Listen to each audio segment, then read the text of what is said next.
आप देख रहे हैं डार्क फाइल्स। तो चलिए बढ़ते हैं आज की इस कहानी की ओर। रात के तकरीबन 11:30 बजे मामा जी के घर में उन्हीं के रूम में पलंग पर लेटे लेटे मैं करवटें बदल रहा था, क्योंकि उस रात पता नहीं क्यों मेरी आंखों में जरा भी नींद नहीं था। हालांकि ऐसा हर रात नहीं होता। रोज रात को मैं 10 साढ़े 10 बजे तक सो जाता हूँ, पर आज शायद नींद ने मुझसे अपना किनारा ही बदल लिया था। अभी मैं सोने की कोशिश कर ही रहा था कि तभी एक आवाज के साथ कमरे का दरवाजा धीरे धीरे खुलने लगा।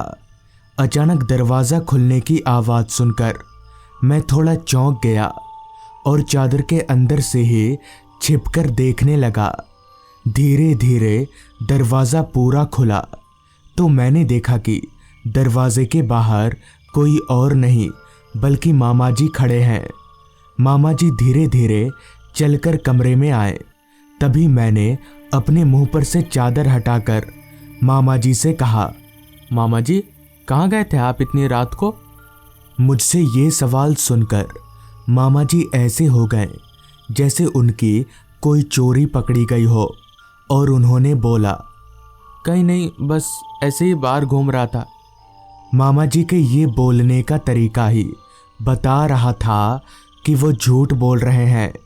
जिस पर मैंने उनसे दोबारा पूछा तो मेरे दूसरे बार पूछने पर मामा जी ने मेरे पास आते हुए बोला, देख, तू जैसे सो जाता है ना, उस तरह से मुझे नींद नहीं आती, इसलिए मैं कभी कदार अपने दोस्त धीरेन के साथ सिनेमा देखने चला जाता हूँ। सुन, ये बात घर में किसी को बताना मत। इस पर मैंने मामा जी से कहा, मामा जी मुझे भी एक बार ले चलिए सिनेमा दिखाने, मैं घर पर किसी को नहीं बताऊंगा।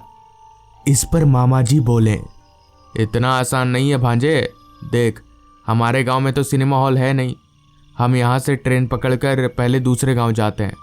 सिनेमा रात के 10 बजे ख़त्म होता है, तो वहाँ से वापस लौटने की कोई ट्रेन नहीं होती, पर एक मालगाड़ी उसी वक्त वहाँ से गुजरती है।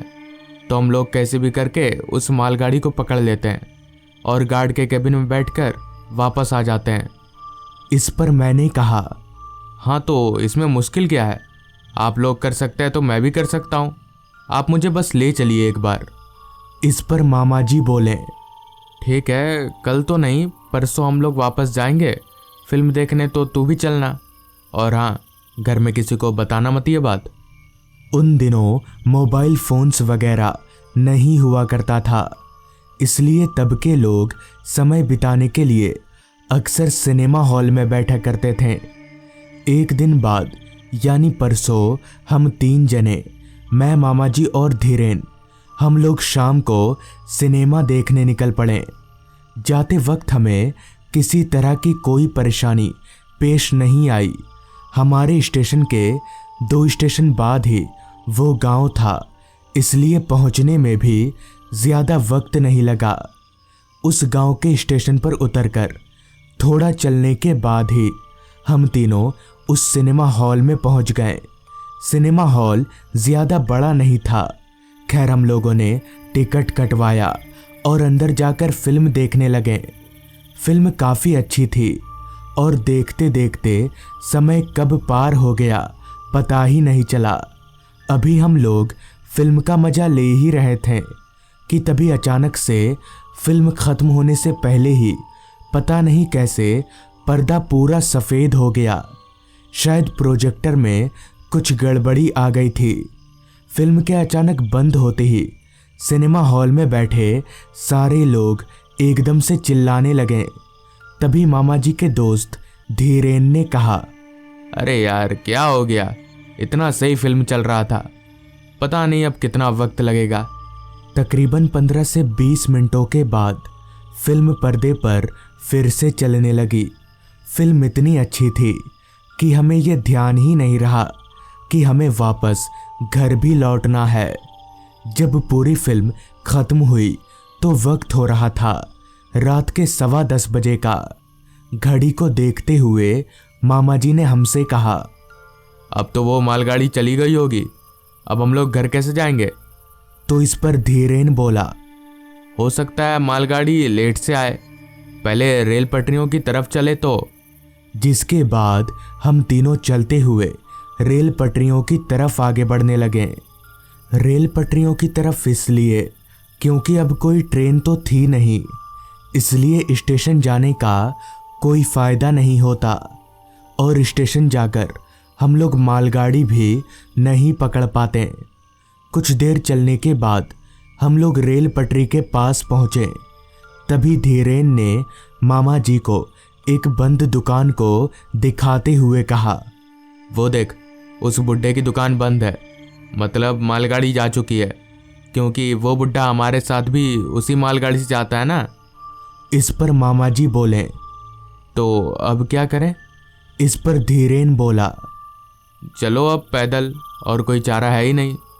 क्योंकि हमारे पास पैदल चलने के अलावा सच में कोई चारा नहीं था, इसलिए हम उसी रेल पटरी के सहारे अपनी गांव की तरफ आगे बढ़ने लगे।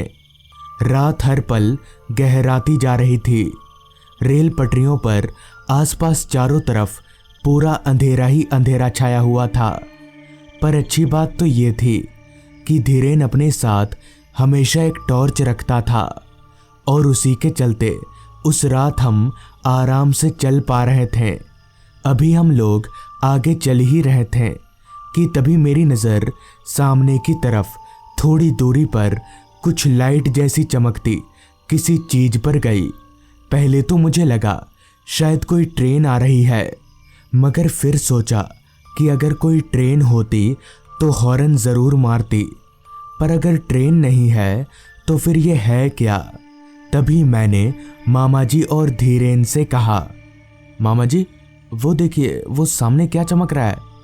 मेरी बात सुनकर मामा जी और धीरेन ने एकदम से सामने की तरफ देखा तो वो भी उस चमकती हुई चीज को देखकर चौंक से गए।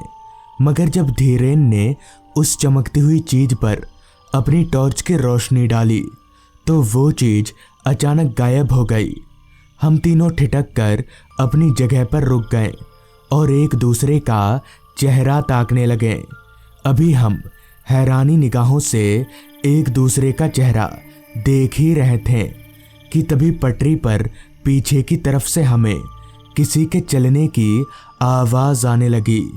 डरी हुई निगाहों से हम लोग पीछे पलटे तो पीछे का नज़ारा देखकर हमारा पूरा बदन सूख गया, क्योंकि हमारे पीछे वही चमकती हुई चीज थी और वो चमकती हुई चीज कुछ और नहीं बल्कि इंसानी आँख थे। इसका मतलब कि वो कोई इंसान था जो चलते हुए हमारी तरफ आ रहा था। धीरेन ने फिर से अपनी टॉर्च को उस आदमी की ओर घुमाया तो इस बार टॉर्च की लाइट में हमें वो आदमी साफ तौर पर दिखा। उस आदमी का आधा शरीर ही नहीं था, उसके पैर गायब थे, मगर फिर भी वो हवा में उड़ते हुए हमारी ओर आ रहा था। उसकी आंखें पीली चमक रही थी। हमें कुछ समझ नहीं आ रहा था कि अब क्या करें।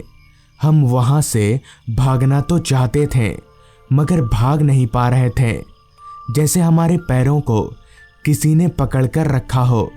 मैं तो बिल्कुल सुन्न सा हो गया था, क्योंकि मैं अपनी ज़िंदगी में ये नज़ारा पहली और आखिरी बार देख रहा था। इतने में ही मामा जी ने मेरा हाथ पकड़ा और मुझे खींचते हुए दौड़ने लगे। हम तीनों को दौड़ता देख वो आदमी, या यूं कहें तो वो शैतान भी हमारे पीछे पीछे आने लगा। मैं बार बार पीछे पलटकर देख रहा था, मगर मामा जी और धीरेन एक ही धुन में भागे जा रहे थे। उस वक्त पर मेरा दिमाग किसी दूध पीते बच्चे की तरह हो गया था। ये भागा दौड़ी का सिलसिला कुछ देर और चला, जिसके बाद हम लोग भागते भागते एक स्टेशन पर पहुंच गए।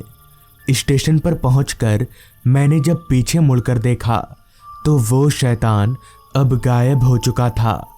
ये सब हो जाने के बाद अब हमारे भीतर इतनी हिम्मत नहीं बची थी कि हम अपने घर लौट पाएं, इसलिए हमने पूरी रात स्टेशन में ही कटा दी और दिन के उजाले में ही अपने घर पहुंचे। मगर उस रात वो था क्या, आज तक ये ठीक से पता नहीं चल पाया। बहुत से लोगों का कहना है कि उस आदमी की वहीं पर उस रेल पटरी में कटकर मौत हो गई थी। तब से उसी की आत्मा वहीं पर भटकती रहती है। बहुत से लोगों ने उसकी आत्मा को देखा है। जिनका नसीब अच्छा था वो तो बच गए, मगर जिनका भाग्य उनके साथ नहीं था वो उस आधे कटे हुए शैतान के हाथों लग गए और उनकी मौत हो गई। उस दिन के बाद से मामा जी ने सिनेमा देखने जाना बंद कर दिया। तो दोस्तों, ये थी आज की कहानी। अगर आपको ये कहानी पसंद आई हो तो चैनल को ज़रूर सब्सक्राइब कर लें। तो मैं आपका दोस्त आर्यन जल्द ही मिलूँगा आपसे ऐसी ही एक कहानी के साथ।